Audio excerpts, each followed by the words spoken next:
mentioned is that in other cities, when you have a diverse area, then the city takes the lead and develops a specific plan, and everyone that wants to develop has to kind of participate in funding when they develop.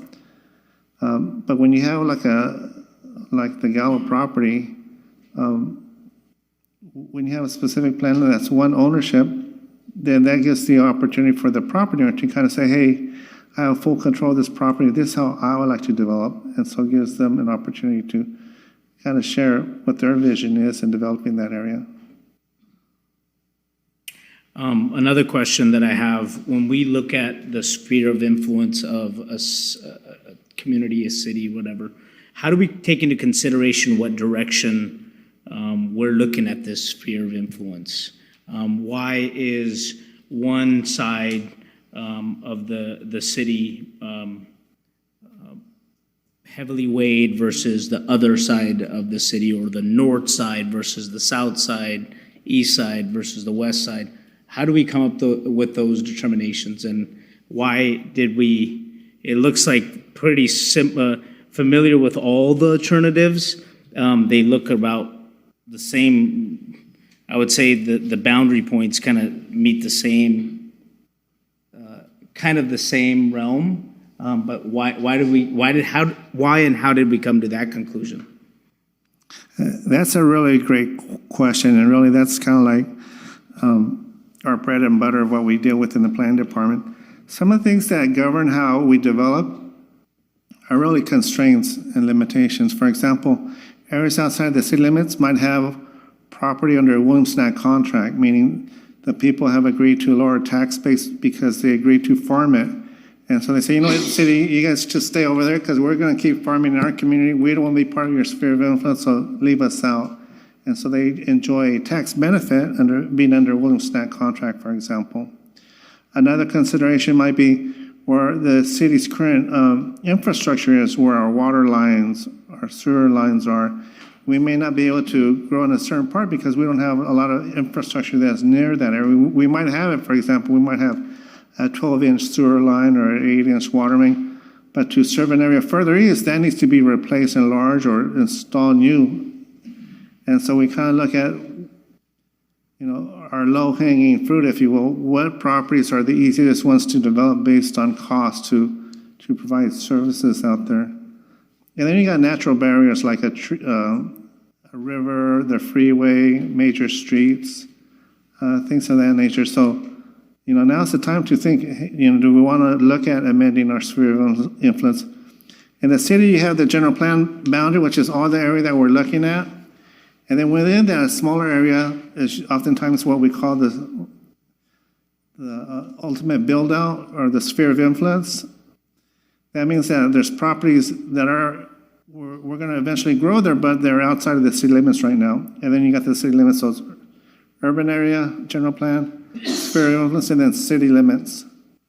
And then in the city limits, you have vacant property and developed property. How do we go about making that recommendation to grow or change that line of sphere of the influence?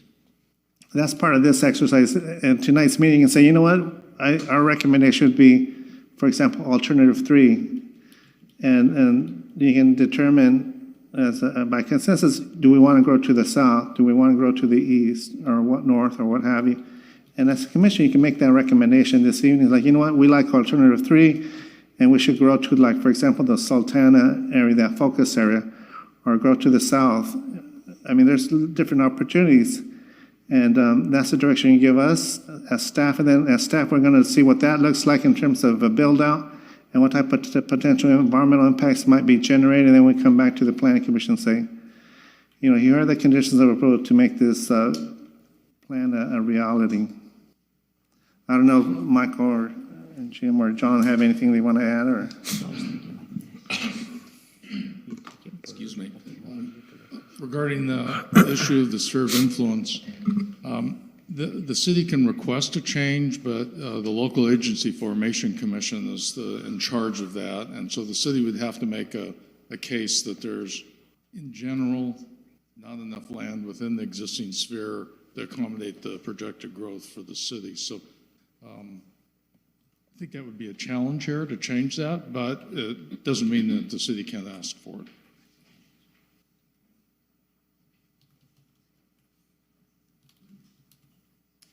John Anderson with JB Anderson Land Use Planning. This is a very important task that you as a commissioner have to deal with. Not very often does a planning commission get the opportunity to go through a comprehensive general plan update like this. So it's very important that you take your time and you understand what's going on. What you see is a plan that's kind of evolved over the last 5 years or so, and as you saw, there's still work to be done. Land use alternatives is a critical juncture in this entire process, and understanding that's extremely important. The City of Livingston has got some limitations. You guys know the limitations. There's a water issue that's going to limit growth and development long term. Unfortunately, when Caltrans decided to do a bypass of the city and eliminate the last stop on Highway 99, they not only did they divide the city in the downtown area north and south, but the road crossings or the highway crossings that they ultimately built have a finite capacity. So there's issues associated with that will be dealt with as part of the environmental review and evaluations that are alternatives that are presented. So you got to keep that also in the back of your mind.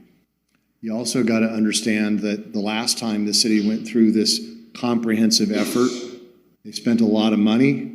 They went through the process to determine what their growth should be. It was fairly aggressive. And ultimately, that growth plan was denied by the courts because it was too aggressive. The impacts on ag were significant and unmitigated. So that's another one of the issues that, quite frankly, the general plan team's been working with and trying to balance with the alternatives that are presented to you tonight. You need to understand all of this.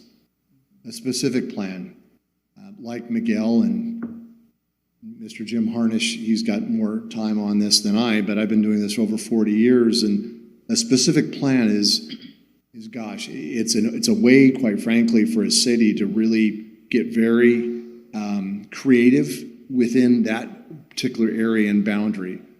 Certainly, that specific plan has to comply with the policies that are set up through the general plan, but it gives the city, quite frankly, the opportunity to do some really cool stuff within that area itself.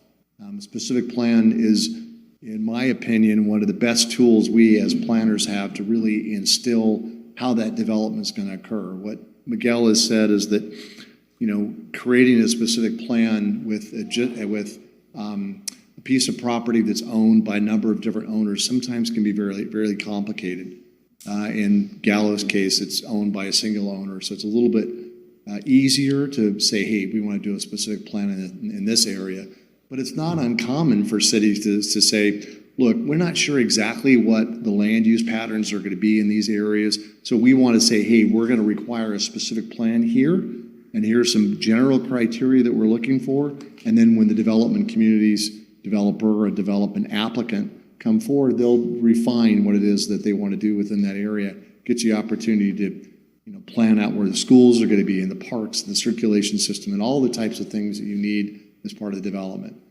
Part of this process also is an opportunity for the public to say, hey, look, I think I want a different type of land use designation on my property, or I want to add property that wasn't part of these alternatives that are being considered. All of that will be part of this discussion, part of this workshop that you guys are going to be conducting tonight. So, so I wanted to add a little bit more, not to take the thunder away from staff and/or from the Mintier Harness team, but it's a big effort, and I'm glad you guys are here. And this is something that the city needs to do. All cities need to go through it. It's a 20 or 30-year plan. I can tell you there's a lot of cities in the state of California that have done one, but maybe back in the early 70s or 80s, and haven't gone through the effort to update them because they're very costly and very time-consuming. So I think the city of Livingston is very lucky that we are going through this process. Even though it's taken some time, I think we're in a good position now to evaluate the alternatives based on the public input that's been presented so far. So thank you. With that one comment about the courts held up, I remember some crazy number of like 90,000 population that we're gonna get at. Do we know how, in comparison to that, how does this, even alternative number 3, how is that balanced with that 90,000 number that was rejected back in, I don't know when it was? When you look at how much the sphere of influence and the potential annexation that's gonna be needed for a potential alternative 3, how does that look out like for the? I know if we look at the numbers, alternative 3 is saying that's only a 30,000 population, right? So that is, I guess I'm answering my own question here. But when we gave that, or that initial 90,000 population, did it look like, did the lines look similar to alternative 3, or was it way out of whack? Can someone maybe answer that question? That's another great question. I wish I had the 2006 general plan so we can compare. I can tell you that it was substantially larger. I think the population estimate was over 100,000. And many of the farmers said, wait, that's too much, too fast. We can certainly come back and for comparison purposes, show you what that looks like. Again, that was a plan that was adopted by the Planning Commission, City Council, but at the end, it was overturned in the courts and it became invalid. And in this plan, either the 3 or the 2, is there any like diversity in the housing element? Like, is there, like a community that can be developed, like maybe half-acre community like that, not the high density, but the low density type? Is there a diversity that we as the commissioners can envision for the future for our community, and that's balanced with the mixed use and the commercial and all that stuff? So, like a vibrant community do we have that set in place? And I see some of the numbers, but I just want to, I don't know if it's just faded on mine, but I just want to kind of grasp which ones would be the low density, high density, and the single versus the specifically single use. Michael, do you want to take a stab at that? Yeah, I do agree. It is kind of difficult to see.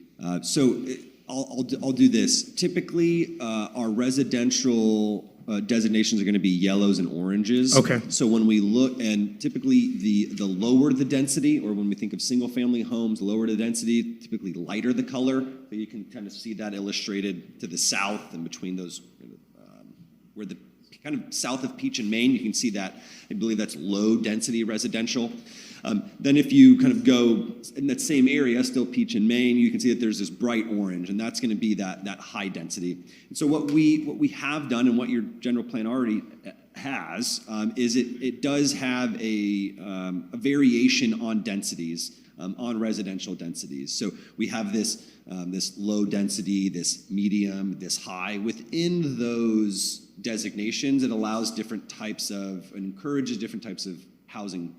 So in your high density, we would want apartment complexes or smaller lot development. Medium, we may be looking at duplexes or triplexes. And then your low density, we're looking at your traditional single-family homes on your traditional single-family lots. Would the acre lot type situation that Steve is bringing up, would that come under like an estate residential? So what we would have to do there is we would have to take a look at what zones are implementing your designations. So we have your general plan, and then your zones implement that. The general plan is as it's kind of in the name, it's general. So it's just provide that general guidance. The zoning is really what's going to get into the specificities of lot size, lot coverage, lot width, and all of what makes up an individual lot would be handled through the zoning. Now, zoning might change through this general plan. Oftentimes, if we're doing a general plan map update, your zoning will have to change just for consistency purposes. But that level of specificity wouldn't necessarily be dictated in the general plan. But acre-sized lots, yeah, that sounds, those are fairly large, so that would probably fall into a larger, a state residential type of Or designation. even like the half acre or, you know, some type of diversity in ownership of what folks want, right?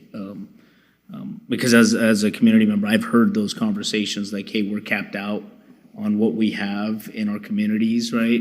But is there other developments coming? Is there other type of housing that's going to be available? So just food for thought. I had a recommendation of, you know, I see where south